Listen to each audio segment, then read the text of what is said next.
Caspian সাগরের তীরবর্তী দেশ আজারবাইজান, যেখানে ইসলাম এসেছে প্রায় 1400 বছর আগে।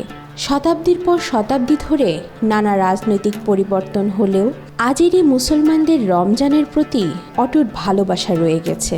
এই পবিত্র মাসে দেশ জুড়ে উৎসবমুখর পরিবেশ বিরাজ করে। ইবাদত, ঐতিহ্যবাহী খাবার ও বিশেষ বাজার আয়োজনের মধ্য দিয়ে আজেরিরা রমজান পালন করে থাকে। আজেরিদের রমজান শুরু হয় মসজিদ ও ঘরবাড়ি পরিচ্ছন্নতার মধ্য দিয়ে। সুপরিচিত ঐতিহ্যের দেশটিতে ইফতারে থাকে নানা বৈচিত্র্য। নিয়মিত খাবারের মধ্যে থাকে হালিম ও আশ।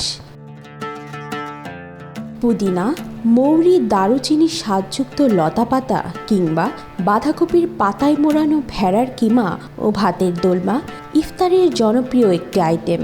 পেঁয়াজ ও গাজর দিয়ে পরিবেশন করা ভাতের সাথে মাংসের পদ প্লোভ খাওয়া হয় ইফতারের শেষে। আজেরি দস্তরখানের আরেকটি বিশেষ পদ শেখের বোড়া, যা রমজানের ঐতিহ্যবাহী একটি মিষ্টির পদ। কখনো দেখা মেলে ফল, ভেষজ ও শাকসবজি দিয়ে রান্না করা মাংসের স্ট্রু, কবুরমা, গরু, মুরগি, ভেড়া, হাঁস ও মাছের বিভিন্ন রকম কাবাব থাকে ইফতারের আয়োজনে। রমজান উপলক্ষে আজারবাইজানের বাজারগুলোতে বিশেষ আয়োজন থাকে।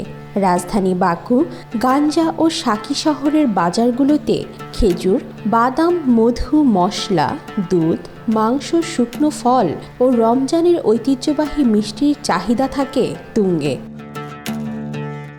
ইফতারের জন্য অতিরিক্ত খাবার তৈরি হয় আজেরি পরিবারগুলোতে। অতিথিপরায়ণ আজেরিরা বিশেষত রমজানে ঘরে আগত অতিথিদের জন্য ইফতার প্রস্তুত রাখেন। রমজানে পরিবারের সদস্যদের মধ্যে উপহার আদান প্রদান করা আজেরি সংস্কৃতির অন্যতম অংশ। রাস্তায়, বাজারে ও পারিবারিকভাবে দান সাদকার বিশেষ প্রবণতা দেখা যায়।